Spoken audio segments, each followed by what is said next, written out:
JNU విద్యార్థి కనహయ్య Kumar issue రోజుకో ట్విస్టులతో దేశవ్యాప్తంగా హీటెక్కిస్తోంది. అతన్ని కాల్చి చంపితే 11 లక్షల బహుమతి ఇస్తామంటూ ఢిల్లీలో పోస్టర్లు ప్రత్యక్షమయ్యాయి. మరోవైపు అతని నాలుక కోసేస్తే 5 లక్షలు ఇస్తామన్న బీజేపీ నేతను సస్పెండ్ చేశారు కమలనాథులు. అటు భావ ప్రకటన స్వేచ్ఛపై తనతో చర్చకు రావాలంటూ కనహయ్యకు సవాల్ విసిరింది 15 ఏళ్ల చిన్నారి.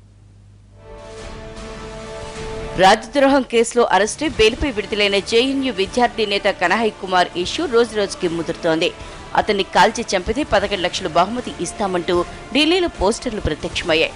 పూర్వాంచల్ సేన ఆదర్శ శర్మ పేరుతో ఈ పోస్టర్లు రిలీజ్ అయ్యాయి. ఈ పోస్టర్లు అతికించిన వారిపై తగిన చర్యలు తీసుకుంటామని, ఘటనపై దర్యాప్తు చేస్తున్నామని పోలీసులు వెల్లడించారు.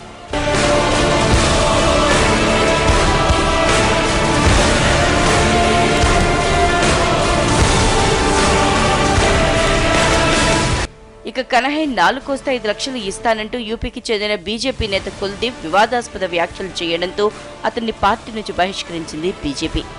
మోదీకి వ్యతిరేకంగా మాట్లాడుతున్నాడని, అతన్ని నాలుగు కోసిన వారికి రివార్డు ఇస్తానన్న కుల్దీప్ ను పార్టీ ప్రధాన సభ్యత్వం నుంచి 6 ఏళ్ల పాటు బహిష్కరించింది. మరోవైపు భావ ప్రకటన స్వేచ్ఛపై బహిరంగ చర్చకు రావాలంటూ కనహయ్యకు 15 ఏళ్ల జాహ్నవి సవాల్ విసిరింది.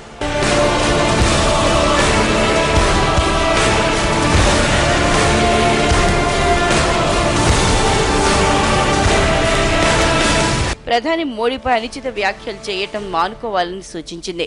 లుధియానాకు చెందిన జాహ్నవి భాయ్ రణ్దీప్ సింగ్ రోడ్ లో డిఏవి పబ్లిక్ స్కూల్లో చదువుతోంది. కనహయ్య తదితరులు రాజకీయ లబ్ధి కోసం ఈ ప్రాథమిక హక్కును దుర్వినియోగం చేస్తారని ఆరోపించింది. మొత్తానికి కనహయ్య ఇష్యూ దేశవ్యాప్తంగా హీట్ పెంచుతోంది.